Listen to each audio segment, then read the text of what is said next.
amigos de YouTube, aquí Shaso 4.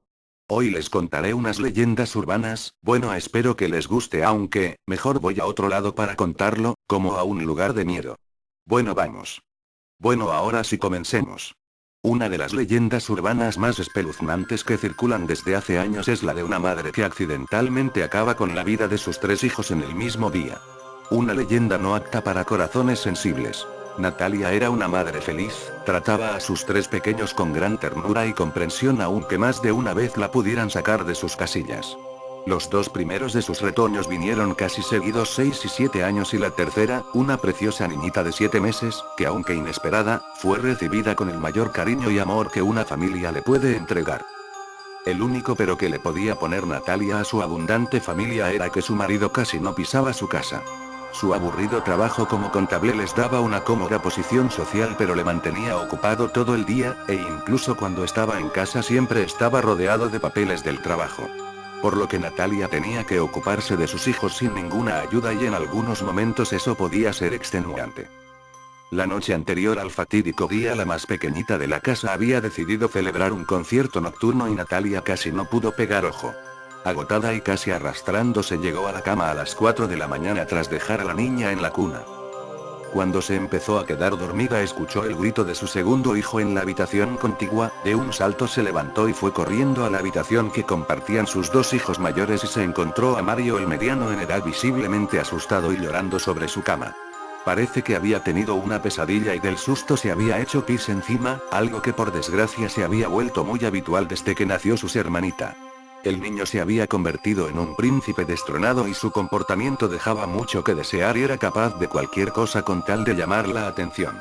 Natalia, agotada y sin pensarlo mucho, comenzó a regañar a Mario delante de su hermano Julián. «Como te vuelvas a hacer pis en la cama, te voy a cortar el pipí. Ni siquiera tu hermanita me da tanto trabajo como tú». El niño lloraba desconsoladamente mientras su madre cambiaba las sábanas y le daba la vuelta al colchón. Casi sin darse cuenta eran ya las 5 de la mañana y Natalia aún no había podido pegar ojo. El biberón de las 6 de la mañana y preparar el desayuno a su marido e hijos hizo el resto. No pudo dormir en toda la noche. Lo peor de todo es que los niños pasarían todo el día en casa, ya que estaban de puente. Una festividad que parece que no respetaban en la empresa de su marido, el cual fue a trabajar como cualquier otro día, dejándola al cuidado de los pequeños durante todo el día. A media tarde, y aprovechando que Mario, agotado por la noche anterior, se había quedado dormido en su habitación, comenzó a bañar a la pequeña Clara. Era el momento ideal, pues Mario estaba insufrible y si no le vigilaba a cada paso era capaz de incendiar la casa con tal de llamar la atención. Esa pequeña siesta le daría un respiro y la permitiría bañar al bebé un poco antes del horario habitual. Con un poco de suerte hoy podría mandarlos a dormir un poco antes y descansar. Cuando ya solo le quedaba lavar la cabecita a la pequeña Clara, un grito desgarrador se escuchó en el pasillo. Era sin duda Mario, que seguro que había vuelto a hacer otra de las suyas. Gritando y sin soltar a Clara, preguntó: «¿Qué pasa? Mario, ¿estás bien? Julián, ¿qué le pasa a tu hermano?». Estaba a punto de envolver en una toalla a la bebé, que aún continuaba enjabonada en la bañera, cuando Julián entró por la puerta y lo que vio la dejó sin habla. «Mamá, Mario se ha vuelto a hacer pis en la cama, así que le he cortado el pipí como dijiste». El mayor de sus hijos tenía el pene ensangrentado de su hermano en una mano y unas tijeras manchadas de sangre en la otra. Natalia, pálida por lo que acababa de suceder, se levantó de un salto olvidándose que estaba bañando a la pequeña y salió corriendo hacia Julián, que, al ver la furia de su madre en los ojos, escapó a toda velocidad buscando un sitio para esconderse. Aturdida, conmocionada y agotada por la noche en vela, Natalia no sabía cómo actuar cuando llegó a la habitación de los niños y vio a Mario sobre la cama desangrándose. Tras abrazar fuertemente a Mario, le cargó en brazos y bajó las escaleras camino al coche. Su única opción era llevarle al hospital inmediatamente. Cada grito de dolor del niño bajaba en intensidad, la pérdida de sangre le estaba debilitando y sabía que tenía pocos minutos antes de que muriera desangrado. Arrancó el coche y pegó un acelerón, saliendo el vehículo impulsado como si diera un salto al pisar un fuerte bache, y sonó una fuerte explosión. El salto pareció sacar a Natalia de su estado de shock y de repente recordó que la pequeña Clara seguía aún dentro de la bañera. En ese momento se dio cuenta de la mortal imprudencia que acababa de cometer y bajó del coche sin mirar atrás para buscar a su hija. Por desgracia, cuando llegó era demasiado tarde. La bebita de apenas 7 meses no tenía la fuerza suficiente para aguantar tanto tiempo sentada sin perder el equilibrio y yacía inerte boca abajo en el agua. Los intentos de reanimar a la niña fueron inútiles y Natalia, gritando desesperada, bajó nuevamente las escaleras de su casa con su bebé en brazos camino del vehículo que la llevaría al hospital. Pero aún le quedaba una última y macabra sorpresa. Al acercarse al vehículo todoterreno que conducía, se dio cuenta de que había un brutal charco de sangre en el suelo. Al principio pensó que sería la sangre de Mario, pero al acercarse pudo constatar que bajo el coche estaba el cuerpo inerte de Julián, que al parecer se había escondido bajo el todoterreno para evitar que su madre le pegase. Con tan mala fortuna que al arrancar esta a toda velocidad una de las ruedas le aplastó el cráneo, reventándolo y desparramando sus sesos por todo el suelo y causando la terrible explosión que Natalia había escuchado un par de minutos antes. Natalia cayó al suelo de rodillas, su cara no reflejaba ninguna expresión. Solamente se mantuvo en esa posición durante unos minutos hasta que sin mediar palabras se levantó, abrió la puerta de su coche y cargó nuevamente el cuerpo ya inerte de Mario junto al de su hermanita. Entró nuevamente en su casa. Un minuto después bajó de nuevo, cargó el cadáver de Julián y volvió a entrar en la casa cerrando la puerta tras de sí. Por la noche, cuando el marido de Natalia llegó a su casa que estaba a 15 minutos de la ciudad, se encontró el todoterreno con la puerta abierta y a medio camino del garaje, lo que le impedía aparcar su vehículo.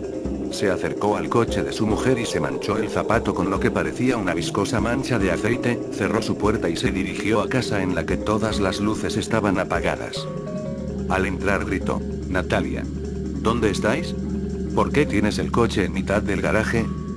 Al dar la luz se dio cuenta de que había un reguero de sangre seca en el suelo que subía las escaleras y dirigía a la planta superior. Asustado corrió tanto como pudo para quedar totalmente impactado cuando al entrar en el baño. Sus 3 hijos flotaban sobre el cadáver de su madre que los había reunido en la bañera justo antes de cortarse las venas. Causar la muerte de sus 3 hijos fue mucho más de lo que pudo soportar. Bueno, ahora vamos con la siguiente. Según cuenta la leyenda, en algunos hospitales de Estados Unidos utilizan unas pulseras de color negro para marcar la hora a la que falleció una persona y cuál fue el motivo de su muerte. Si ves a alguien con una de estas pulseras podrías estar junto a un fantasma. Thomas era un joven médico que trabajaba de interno en un frío hospital de Dakota del Norte. Su vocación y sus ganas de salvar vidas eran el único motivo por el que no caía rendido de cansancio en unas interminables guardias que podían prolongarse hasta 36 horas y que le dejaban exhausto. Aquella noche había sido especialmente dura, el servicio de urgencias no tuvo ni un respiro y Thomas había tenido que encargarse por primera vez de una paciente sin el respaldo de otro doctor.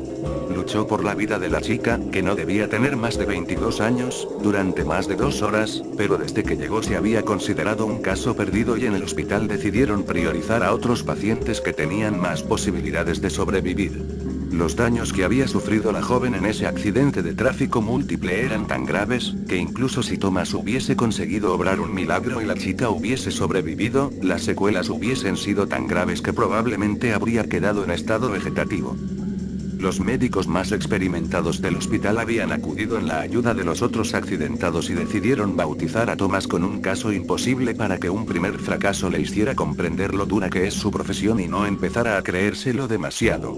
Además, priorizando a otros de los heridos, habían conseguido salvar la vida de 3 personas, en lo que había sido el peor accidente de tráfico que habían registrado las carreteras de la región en meses. Thomas era consciente de que la chica probablemente nunca tuvo posibilidades de sobrevivir, pero aún así se sentía destrozado por dentro y tuvo que tragar saliva para contenerse las ganas de llorar cuando le puso una pulsera negra a la fallecida. La pulsera negra era un protocolo de su hospital que servía para marcar a un difunto y señalar la hora y causas de su muerte. Normalmente eran las enfermeras quienes se encargaban de rellenar los datos y ponerle la pulsera antes de mandar a un cadáver a la morgue. Pero Thomas pensó que haciéndolo él, el recuerdo de su primer fracaso le serviría para aprender y avanzar en la que puede llegar a ser una de las profesiones más duras. Memorizó cada una de las facciones de la chica y la cubrió con una sábana para que uno de los celadores se la llevara en una camilla por un interminable pasillo que conducía al depósito de cadáveres. Al finalizar su turno, Thomas parecía un zombi, su cara demacrada por el cansancio y el fuerte impacto emocional de perder a su primer paciente le habían dejado destrozado. No era la primera vez que alguien moría en una mesa de operaciones frente a él, pero esta era la primera vez que él era el doctor al mando y el único responsable. En su mente repasaba todos y cada uno de sus movimientos y trataba de buscar cuál fue su error o si había algo más que pudiera haber hecho. Pero incluso él mismo, sabía que su proceder había sido impecable y que cuando a alguien le llega a la hora es imposible luchar contra el destino. Cabizbajo y caminando casi dormido entró en el ascensor. Se dirigía a la 7ª planta donde tenía su ropa, lo único que quería era cambiarse e irse a dormir a la residencia que estaba a pocas calles del edificio del hospital. Eran las 4 de la mañana y el hospital parecía vacío, tan absorto estaba en sus pensamientos que casi ni se dio cuenta de que había alguien dentro del ascensor. Cuando entró, una mujer le saludó. Uf, y yo que creía que tenía mala cara, chico, ¿pero qué te ha pasado? Tomás se giró y vio a una mujer de unos 40 años que le sonreía, estaba casi tan pálida como él y aunque no tenía muchas ganas de conversarla contestó, hoy ha sido un día muy duro, no sé ni cómo estoy todavía de pie. Además he perdido a mi primer paciente, le dijo mientras ponía un gesto que denotaba que estaba a punto de echarse a llorar. Pues por la cara que pones estoy seguro que has hecho todo lo que podías, no seas tan duro contigo mismo. Muchas gracias, probablemente mañana pueda verlo de otra forma, dijo Tomás mientras se giraba a ver por qué se había abierto la puerta del ascensor en una planta que ninguno de los dos había marcado.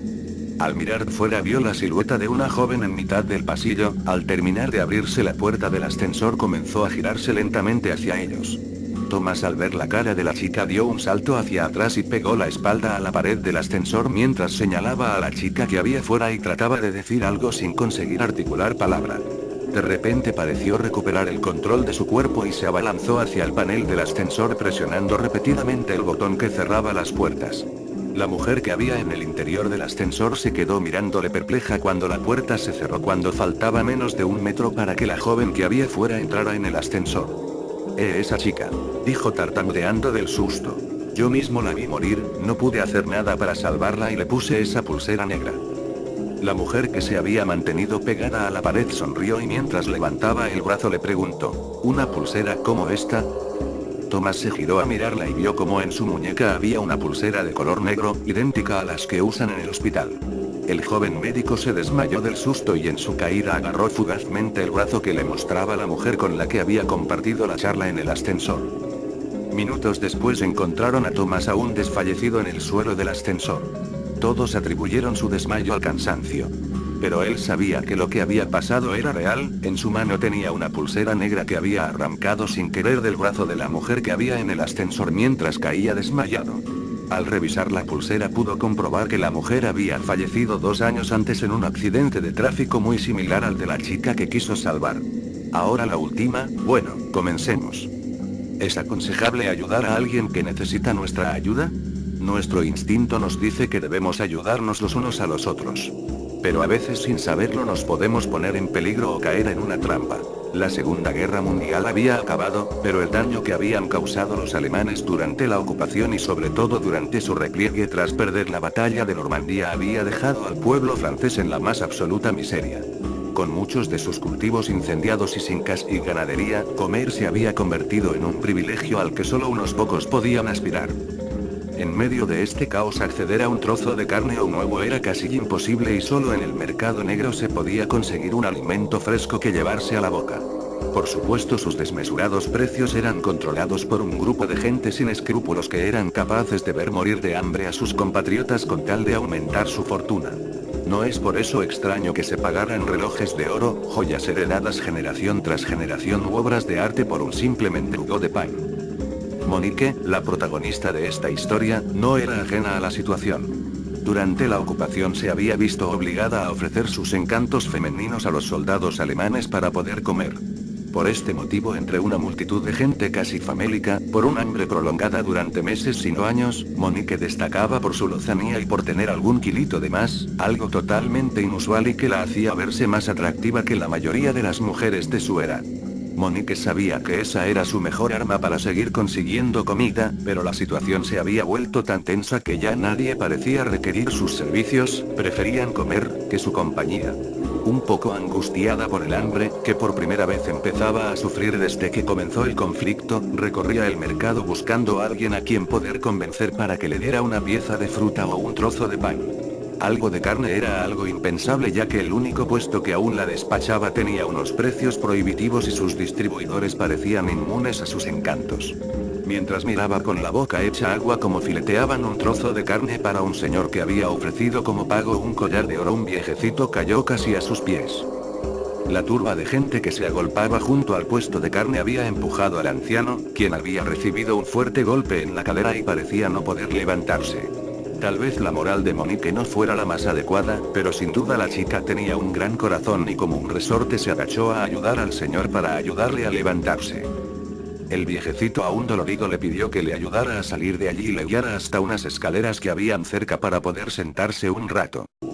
Muchas gracias por tu ayuda, jovencita, parece que el hambre le hace olvidar a la gente el respeto por sus mayores.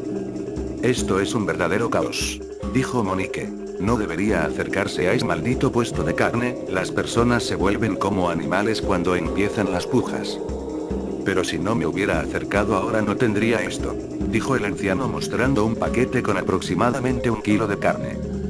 Los ojos de Monique se abrieron como platos, no había visto la carne tan cerca en semanas. ¿Cómo te llamas, jovencita?, dijo el señor que esbozaba una maliciosa sonrisa mientras Monique tenía los ojos clavados en la comida. Monique, dijo sin apartar su mirada de la carne. Hagamos un trato, Monique, dijo el viejo que sabía que la chica había picado su anzuelo, si me ayudas a llevar este trozo de carne a mis hijos que viven cerca de aquí, te prometo un filete para ti sola.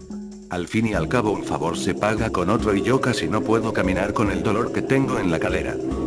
Monique, que no podía salir de su asombro por tan gentil oferta, solo acertó a asentir con la cabeza mientras miraba al anciano.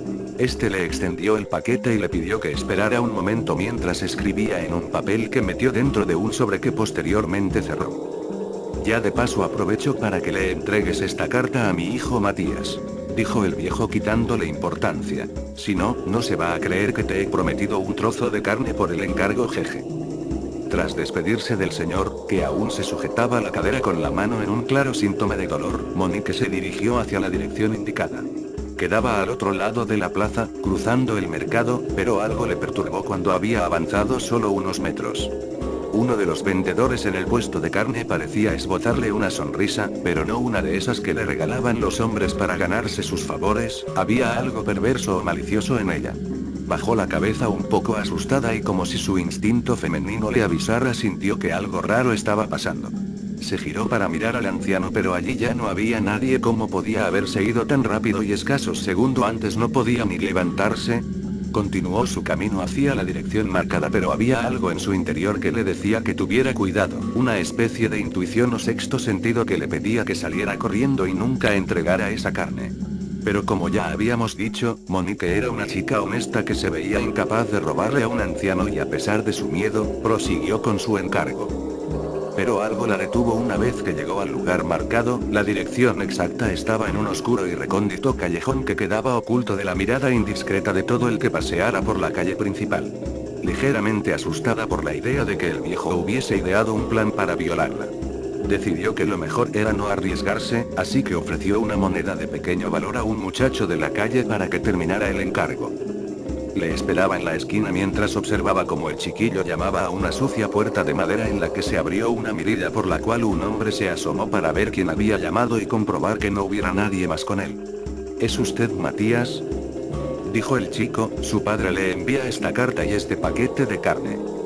El hombre no le hizo esperar, abrió la puerta con la intención de recibir el paquete. Pero para sorpresa de Monique, que observaba todo desde la distancia, no agarró el paquete de carne, sino que sujetó fuertemente la muñeca del muchacho y de un tirón lo metió dentro de la casa cerrando la puerta con fuerza. Se comenzaron a escuchar gritos que fueron acallados en pocos segundos. El bullicio ensordecedor de la plaza había silenciado al pequeño. Pero Monique había sido testigo de todo, así que gritando se dirigió a un par de militares que sabía que siempre vigilaban que todo estuviera en orden cuando el mercado se abría. Por favor, ayuda, acaban de secuestrar a un niño, dijo Monique mientras tiraba del brazo de uno de los soldados guiándole hacia el lugar. En menos de un minuto los militares se encontraban golpeando la puerta del lugar en el que había desaparecido el niño.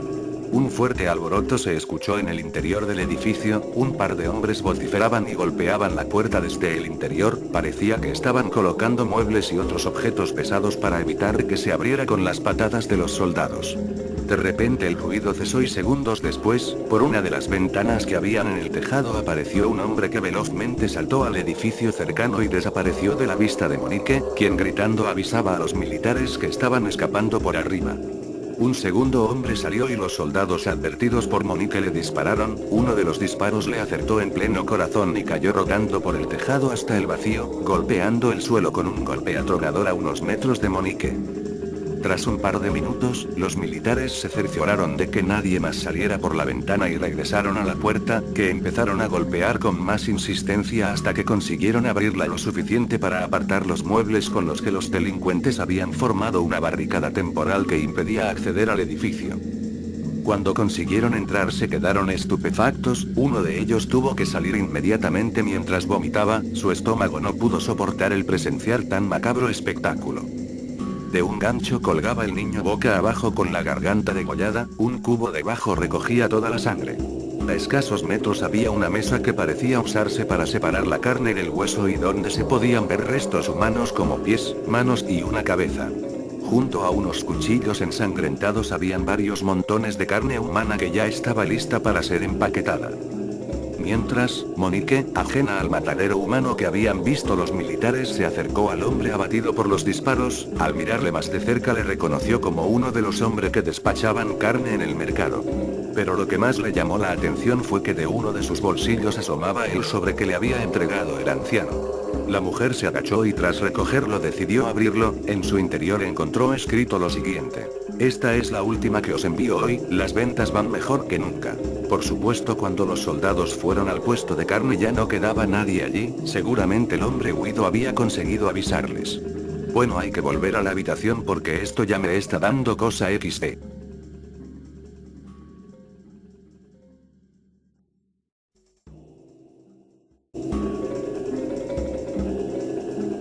Bien, espero que les haya gustado, si este Walfa es nuevo y ya va a ser el que se quede. Bien, espero que les haya gustado, les ha hablado Shaso 4 y hasta la siguiente.